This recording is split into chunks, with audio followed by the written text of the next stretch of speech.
l'Égypte continue de jouer un rôle majeur pour soutenir la stabilité et le développement du continent africain. Eh bien, c'est la journée de l'Afrique, une célébration justement qui marque la création de l'Union africaine, et c'est célébré le 25 mai de chaque année. Pour plus de la lumière sur cette journée, mais aussi sur le processus, le parcours, si vous le voulez bien, de l'Union africaine, nous avons le plaisir d'avoir avec nous en ligne en direct Monsieur l'ambassadeur Medhat El-Mili, ancien ministre adjoint aux Affaires étrangères. Monsieur l'ambassadeur, bonjour. Bonjour à vous. Ravi de vous avoir parmi nous en ligne en direct pour parler de l'Afrique et des relations qui lient l'Égypte à l'Union africaine. J'aimerais bien commencer avec le mot qu'a prononcé le chef de l'État, le président Abdel Fattah el-Sisi, samedi dernier à l'occasion justement de la journée de l'Afrique, une occasion certainement pour insister sur les liens historiques et très solides qui lient l'Égypte à l'Union africaine, à l'Afrique en général, il faut le dire. Effectivement, alors il y a une célébration mondiale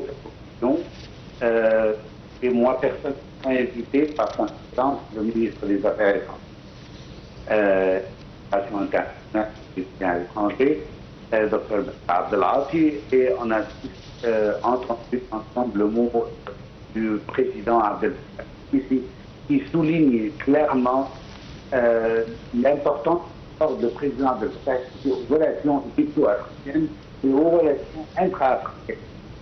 Et je pense que de plus en plus, les relations entre africaines deviennent de plus en plus étroites et deviennent de plus en plus importantes parce que les Africains ont réalisé le poids qu'ils représentent sur la scène internationale du monde entier. On est les premiers à affecter par les problèmes globaux et on est les premiers à payer le prix. En même temps, on est les premiers à être demandés pour les matières premières du continent. Alors, ici vient l'importance que l'Afrique, le président Abdel Fattah, qui n'est plus perçu comme une simple profondeur géographique ou historique, mais plutôt comme une priorité stratégique à part entière. Alors l'Égypte considère désormais que son avenir économique, sécuritaire, même diplomatique, est profondément lié à celui du continent africain et des pays africains. Nous sommes actuellement dans un contexte international malheureusement qui est extrêmement instable, avec des guerres régionales, des tensions sur les maritimes, il y a même des crises alimentaires, des compétitions et même de manque énergétique. Et certainement, il y a une fragmentation du système international. Alors, c'est dans ce contexte-là que je vais expliquer que l'Afrique devient de plus en plus un acteur géopolitique indispensable et incontournable aussi. Alors, l'Égypte a parfaitement compris cela et je peux le président de Fattah a parlé de manière très claire sur ce point.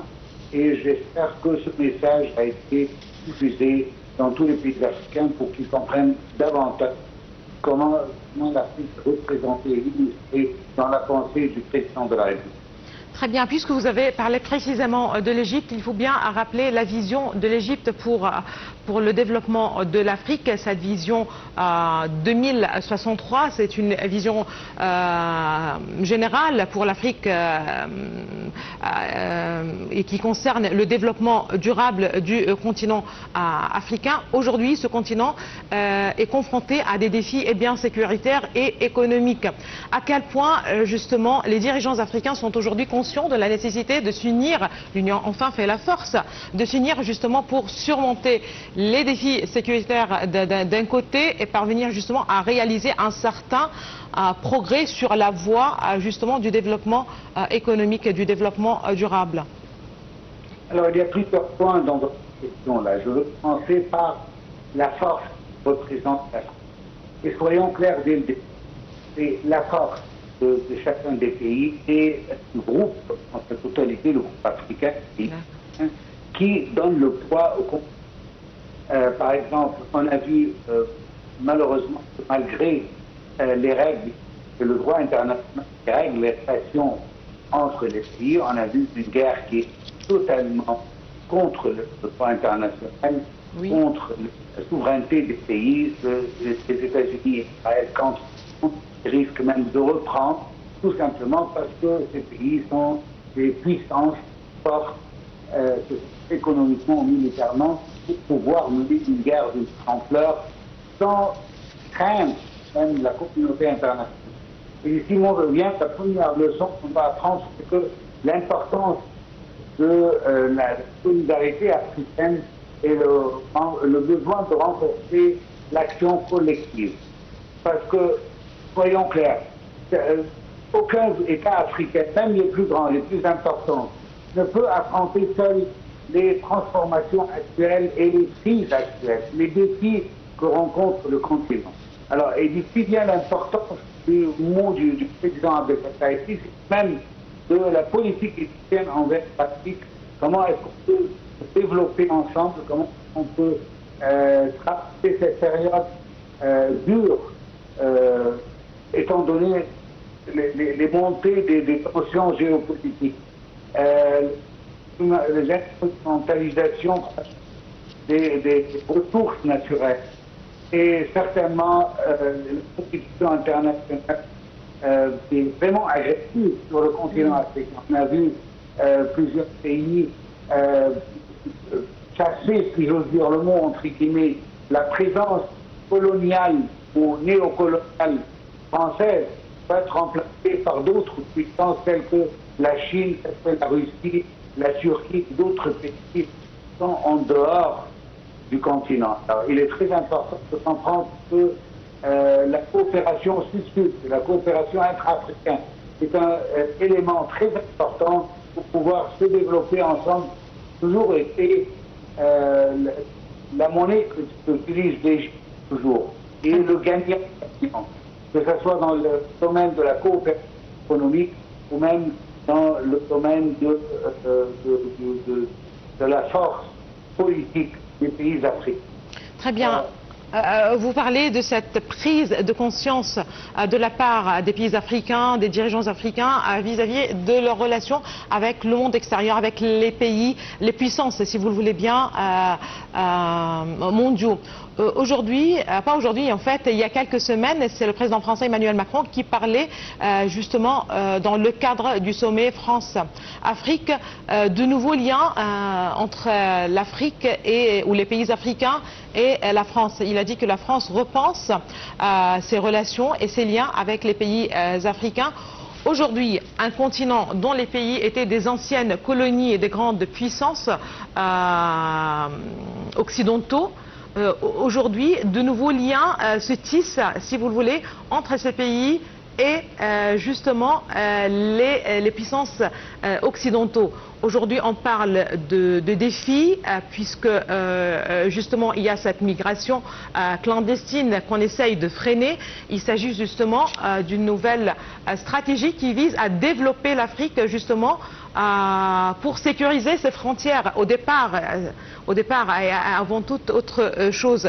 À quel point, d'un côté, cette prise de conscience de la part des pays africains, mais aussi cette nouvelle idée, si vous le voulez bien, ou la nouvelle manière avec laquelle les Occidentaux pensent leurs relations avec l'Afrique peut justement aider au développement concret des pays africains.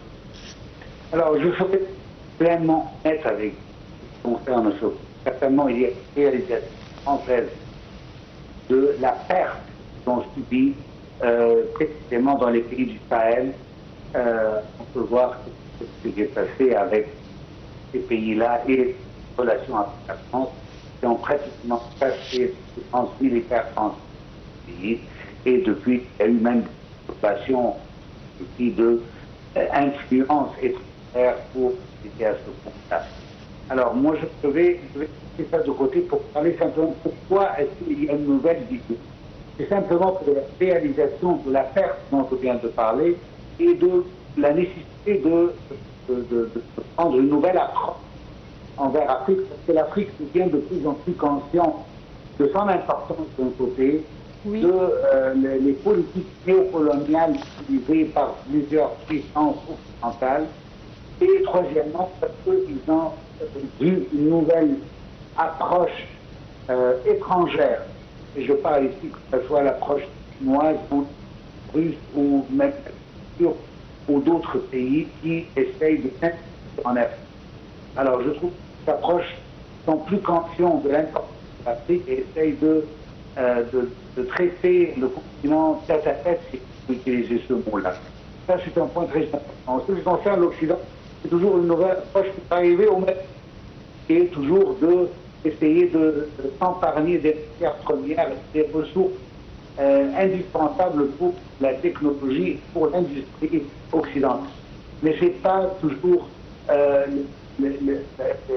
qu'on utilise, par exemple, en Égypte, qui est le gagnant-gagnant. C'est que comment est-ce qu'on peut donner profit aux pays africains, être avec une relation bénéfique pour eux et en même temps une relation bénéfique pour l'Égypte. C'est pour ça que l'Égypte est en train d'entamer plusieurs projets grandioses. On peut parler par exemple du barrage de Mekki en Tanzanie, d'autres projets, il y en a beaucoup, mais celui-là, c'est parce que c'est un grand projet. Alors on le donne comme exemple. Alors là, c'est un projet qui sera bénéfique pas seulement la Tanzanie, mais les pays qui l'entourent, et comment est-ce qu'on peut aider à rapprocher les pays africains. Et ça, c'est une approche qui est totalement différente de l'approche occidentale. En tout cas, ce que je veux dire, qu'il y a une vraie perturbation actuellement dans les relations mondiales qui affectent les économies africaines. Alors, il y a une inflation, il y a une hausse des prix. Certainement, il y a un blocage ou même un ralentissement dans les chaînes d'approvisionnement. Et sans parler des questions sociales et des civiles et parfois africaines. Alors, il est particulièrement sensible de parler de ces problèmes-là pour qu'on puisse ensemble trouver des solutions pour le bien-être de l'Afrique et des peuples africains. Très bien, de cette perspective, c'est l'occasion peut-être de parler, puisqu'aussi vous parlez de solidarité, c'est intéressant de parler de la zone de libre-échange qui devrait justement renforcer la coopération économique et commerciale interafricaine. Effectivement, alors la zone de la libre continentale, c'est nécessité aujourd'hui pour les pays africains, que ce soit dans les relations économiques africaines, l'échange africain d'un côté, oui, que ce soit pour pouvoir donner plus de poids aux pays africains qui concernent leurs négociations avec le monde pour exporter les matières. Alors, il y a plusieurs pays qui ont signé, mais n'ont pas encore appliqué leur accord sur la zone de libre-échange continental, d'autres qui ont déjà procédé avec ça. L'Égypte, de son côté, a été un membre actif dans plusieurs blocs économiques du continent. Et elle est déjà partenaire dans plusieurs de ces zones, que ce soit à l'est, au ouest, au sud ou en Centrafrique, et essaye d'approvisionnement, de faire sur les relations depuis des décennies entre l'Égypte et les Africains. J'ai eu l'honneur, moi personnellement, de servir dans 2 de ces pays, même plus d'ailleurs, de ces pays africains en tant qu'ambassadeur et diplomate. Et je sais l'importance qu'a ce pays aux relations avec l'Égypte. Parce que l'Égypte est connue, c'est un pays qui n'a pas vraiment d'intention coloniale ou d'intention de profiter sur les pays africains, mais plutôt de chercher des relations équilibrées avec les pays africains. Très Alors, bien. je trouve que cette zone de libre-échange continental est un besoin nécessaire d'ailleurs pour les pays africains pour un meilleur commerce et une meilleure coopération économique entre les pays africains. Très bien. Parmi les projets qui répondent effectivement à ces ambitions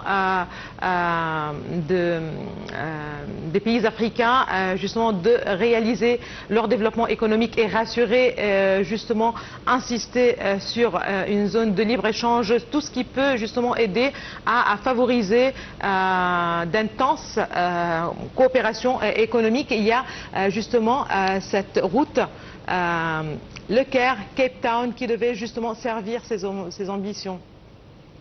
Effectivement, la route le Caire, c'est une route très importante pour faciliter le commerce africain. j'espère que chacun des pays va faire son devoir d'y assister personnellement à la phase de la construction de la Soudan. Oui. Et je peux ajouter peut-être plusieurs téléspectateurs de l'Égypte à contribuer pour même la partie sudanaise de cette, parce que pour des problèmes économiques au Soudan, le Soudan n'a pas pu honorer ses obligations dans le domaine, et c'est l'Égypte qui a pris part à construire cette partie, et moi, je suis personnellement. Voilà. Alors, je peux dire que l'Égypte accorde une très grande importance à ces lignes, notamment qu'il y a, comme on peut le dire aussi, peut-être un peu pour parler sur ce point, qu'il y a déjà des perturbations dans les routes maritimes à cause des guerres de plusieurs côtés et à cause certainement de quelques relations qui ne sont pas sur les meilleures qui concernent le continent africain ou quelques pays d'Afrique, l'Égypte, à cause de l'eau du Nil et à cause de l'infiltration dans des pays illégitimes pour avoir des accès, malgré que le président et le chef de la diplomatie le Dr Bamba a insisté plusieurs fois à la nécessité que la sécurité de la mer soit seulement accordée aux pays riverains et non à d'autres pays qui essayent d'influencer la situation pour des raisons personnelles, disons, illégitimes. Alors, soyons clairs qu'il y a des problèmes sur le continent africain. Vous avez parlé de l'économie, mais je veux insister sur le mot du président lors de son discours quand il a parlé que sans une sécurité efficace dans le continent, on ne peut pas arriver à une prospérité économique. Les deux sont liés ensemble. Et certainement, on peut dire qu'il y a un chaos sécuritaire actuel. Il y a aussi des raisons à terrorisme, des milices armées, et même, c'est ce que j'ai mentionné au début, des interventions et faire ce qui a donné à la fragmentation des... Alors, je veux répéter que le Caire considère que la stabilité ou le manque de stabilité dans les pays africains devient une menace au développement du continent. Ici vient l'importance de bien penser aux besoins sécuritaires aussi bien qu'aux besoins économiques, parce qu'ils passent main à main ensemble en parallèle. Très bien. C'est la sécurité qui reste justement une nécessité absolue. Je vous remercie infiniment, Monsieur l'ambassadeur Medhat Telmili, vous êtes ancien ministre adjoint aux Affaires étrangères. Merci beaucoup pour toutes ces précisions. Madame, Monsieur, juste après un rappel en bref des principales nouvelles de l'actualité, nous allons parler de tourisme et de séjour cette saison de fête et séjour justement de fête.